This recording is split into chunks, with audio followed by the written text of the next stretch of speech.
Welcome to the month of Chainsaw Man, a manga so good and popular as AMVs despite the anime not coming out yet. It's already shook the anime sphere and it's relatively new, but that's not what I'm here to talk about. We are here to talk about the most misunderstood character in the manga despite being the one with the most screen time, Denji, the Chainsaw Man. Now the title and the previous statement are hyperbole. I doubt that a majority of the people who have read the entirety of Chainsaw Man manga misunderstood Denji as a character. They might not understand him fully, but his character arc is there. The people who misunderstand him are most likely to be the people who have only seen panels and pages from Instagram or Twitter, or the people who genuinely say, "He's just like me for real." Because he is not. He is not just like you for real. Denji is quite the main character, as he shouldn't be aspired to be like. But we will get onto that topic in a minute. I am likely to be competing with Meti on this video, but I don't care. I am a professional watcher of his, so it's an honour. But to start this topic, we need to talk about the entirety of Chainsaw Man Part 1, which if you are dumb like one of my voice actors, means spoilers.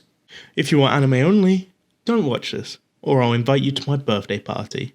I'll make sure to open the door. Denji's life is not one you would call good, eating trash, flour and water, and bread sometimes if he's lucky, and maybe a fag. This is because his father was in debt to the Yakuza and everyone else. He's dead, so technically Denji is in debt with everyone. He sold most of his unused or non-essential organs, good on him, love to see people supporting a local business like myself, and lives in a $15,000 a month New York apartment, one room, no toilet. So how does this kid pay his debts other than what I stated earlier? By killing devils, that's how. Denji is accompanied by a devil himself, a dog called Pochita. This dog is so important to him and many a people, and many a devil. So one day the Yakuza boss invites Denji to a warehouse and allows him to be stabbed a couple times, as he is now a zombie created by the zombie devil, and cause he's a devil, he doesn't like devil hunters, which Denji is.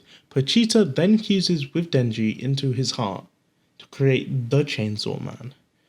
Then after he killed all the zombies and the zombie devil, he gets dragged into an organization of devil hunters by Makima, who he has a crush on.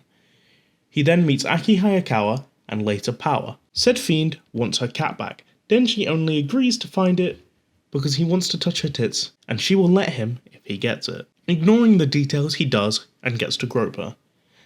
Then he fights the Eternity Devil, which doesn't really matter either. All that matters is that he went on a mission because his boss, Makima, told him to kill the Gun Devil, and a piece of that devil is in the Eternity Devil. Then everyone dies, except Kobeni. Every character that I didn't introduce is now dead. Everyone else is fine. In said death, we get introduced to Katana Man. The girl doesn't matter. The next fight involves Kobeni beating the shit out of said girl. Psych, she just shot her. And Aki and Denji kick Katana Man in the balls. Yes, that's more important than him being the new Yakuza boss and the grandson of the last one. Oh yeah, Beam gets introduced during that fight. Best boy, I miss you buddy. Shit. Then Rize gets introduced. She's not only got plot armor because she's immortal, but she's cool and I love her. Almost as much as I love Beam, but more than I love Kwang Shi. Oh yeah, she kills some people. Oh yeah, and she dies. Yeah, Makima kills her. She was an enemy, by the way. But she was on her way to go on a date with our boy Denji. So we get onto the assassination arc, where Denji is on a list, so people are coming from all around the world to kill him. Everyone dies again, including Beam and Kwang Shi, my favourite lesbian. She's also immortal, by the way. She was also killed by Makima. Power manages to use whatever happened during that arc, I don't know, I wasn't there, to trick Denji to have a bath with her. Yes, that's more important than the entirety of the Doll Devil and the other one. Well, anyway, Denji and Aki get into a snowball fight. So Makima declares herself as the Control Devil and makes Aki do a contract with her. The USA during this summons the Gun Devil, who is just their portion of it from the pieces they have collected. Makima uses Aki to make the Gun Fiend, who she sends to Denji. Then they have a snowball fight. Let's not talk about the snowball fight. The trauma of killing his closest friend and the only person he has ever mourned for causes him to go all sad. Then Makima kills Power on his birthday, his only birthday party ever, most likely, just to force out the Chainsaw Devil, who completely fucks shit up. He kills the Hell Devil, kills all of Kobeni's new co-workers, and forces her to play Dance Dance Revolution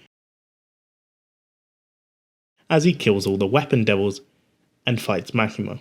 Well, I guess they're the Weapon Devils. Katana Man, Rize, Quangshi, and 4 others are all like the Chainsaw Man, immortal with their hearts combined with devils. The Chainsaw Devil fights until he asks for Power's help, who is in his blood now because of the bath scene.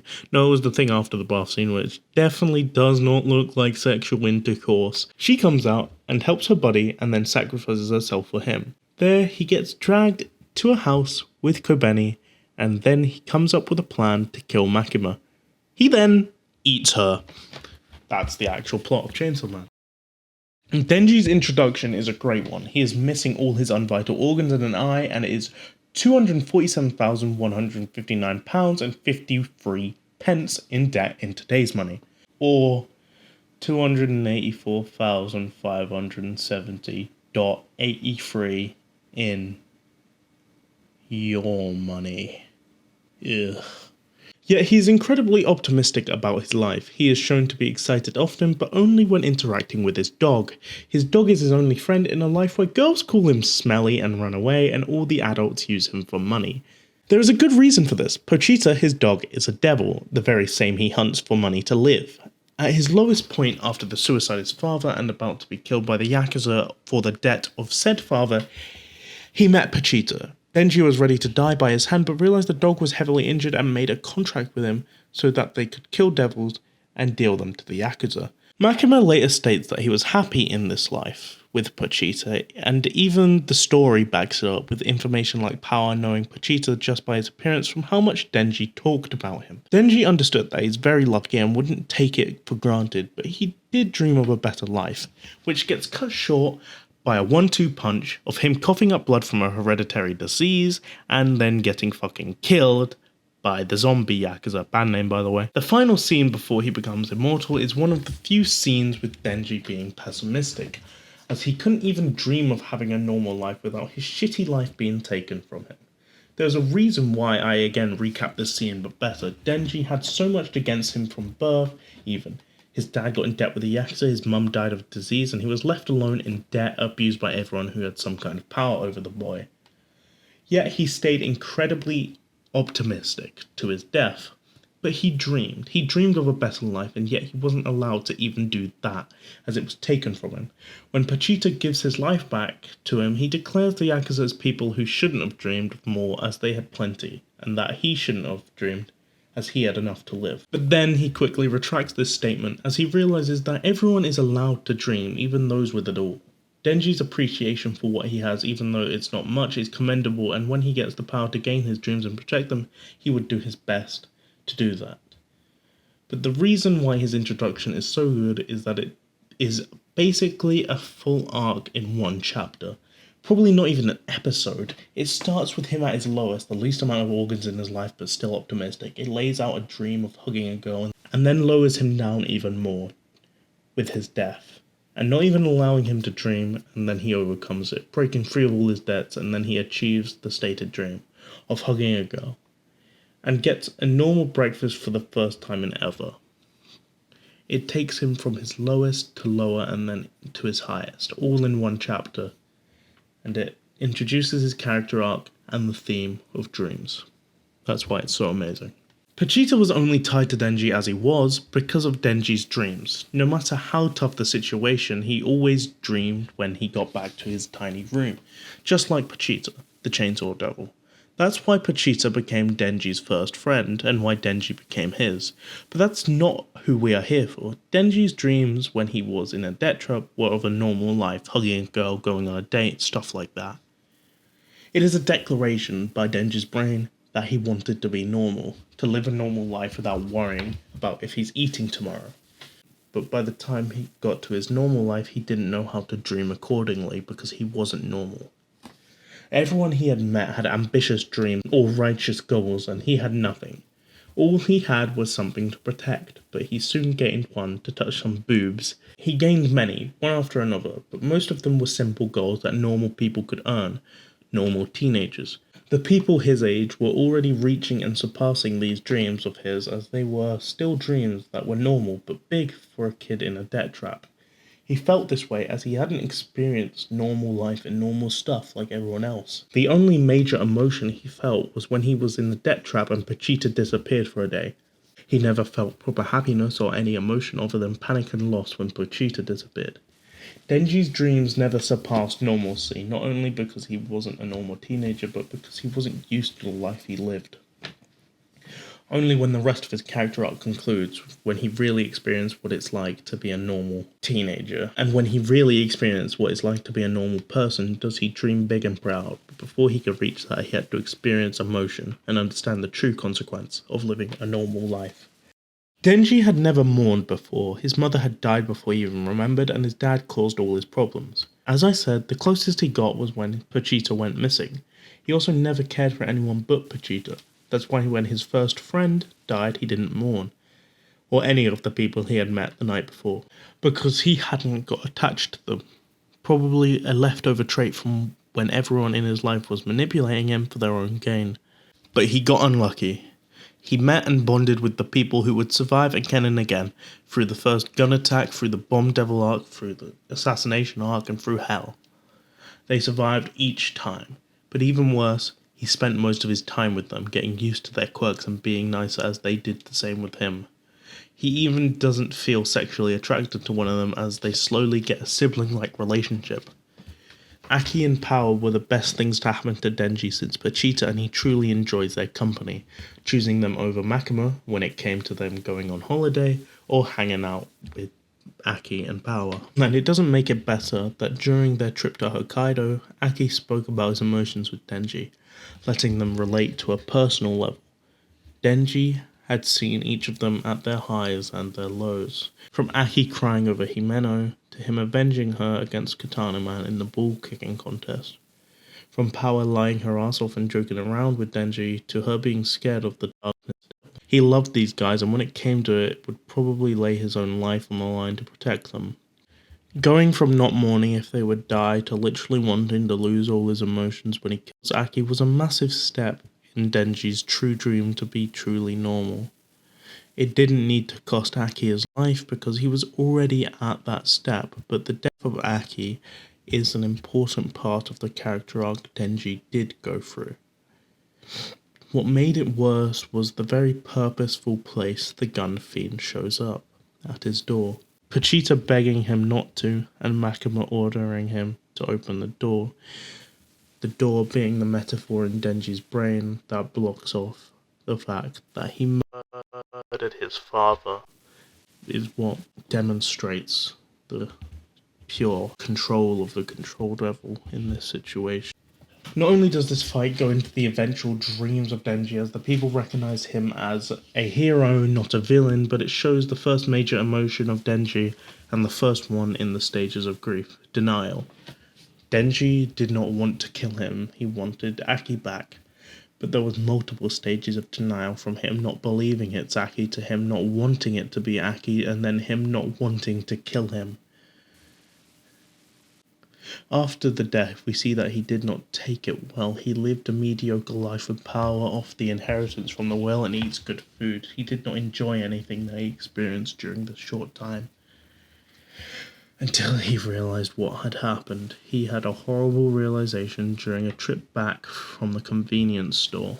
He had killed Aki. And because he had never felt this feeling before, he wanted it gone. He wanted all of them gone. And that's when he gave all of him to the control devil, Makima. One of his dreams was to cash in the blank check that his crush gave him. This is something that would have excited him at any other point in his life, and he gave away his free will so they wouldn't mourn anymore. The death of Power just extends this feeling, but it's made worse that it's his choice to lose his free will that caused her death as well. His emotions were so overwhelming that he stopped questioning the words and actions of Makima, to the point that he probably wasn't even thinking anymore. When he got his brain back, he was in a dumpster. He was genuinely dead, not brain dead or physically dead, but emotionally, mirroring the first scene when he died. Then his feelings of when he first left a dumpster like this came to him. He lived a good enough life, he can die now, and Power dispelled that. She got to say goodbye. Unlike Aki, whose last moments got to see Denji at his lowest, Power got to help him out of that. In the same way Pochita gave him back his life, she gave him back his emotions, and therefore his free will. But it's here, in the room where he was led with Kobeni, where he learnt how to be a normal person, and to separate dreams with reality. Chapter 93 is a talk... Chapter 92 is a talk between Kobeni and Denji specifically. Kobeni has had a shit life, but not as shit as Denji's, as she did go to school and had a fairly normal life. So she knows what's involved in that kind of life. She's in fact the best person to talk about happy and sad, as she was the worst treated sibling of all of hers. She's lost friends and mourned as well, but most of all, every single choice she has made in her life was forced on her by her parents, who have a clear favourite. This is where Denji comes to a head. As you can tell, Kobeni is just like him, for real. There is no one on the planet, real or otherwise, who can relate to Denji except Kobeni. And that all shows when she replies to his rant about him not ever being able to be in control of his life, and him feeling like shit because all his friends are dead. She replies with a simple, "No one lives a life where they are in complete control of everything. There is always an outside force, and Denji, being at the extreme, thought it wasn't normal. Kobeni, not being at the extreme, gives him a simple answer that makes him face reality. He wanted to be normal. Not only does this bring the gateway to him actually having a dream that is a true dream and not easily reached for, but it allows him to fully realize he's living a normal life. His true dream had been achieved ages ago, but he fully accepted it here." Denji's character is way too complex and intricate for me to analyze fully. Yes, I gave it a good try, I believe. Eventually, I believe my skill at writing will match my editing, but to be fair, I spend 10 times more on the editing. Denji, as the main character, has so many foils and has a lot of mirroring moments that show character arc in such a way that would only work for this type of arc. His intricate involvement in the theme of dreams, and the other one I didn't mention because I'm shit, the theme with Country Mouse and City Mouse. I'm having trouble writing this conclusion, but basically Denji's character isn't finished yet, and neither is the story of Chainsaw Man. When it's finished, I will likely do a full analysis of that, and that includes Denji, but I don't think I would be able to do this story justice if I go outside my comfort zone. So anyway, I want to play some Tetris, and you should subscribe to Rule QDP.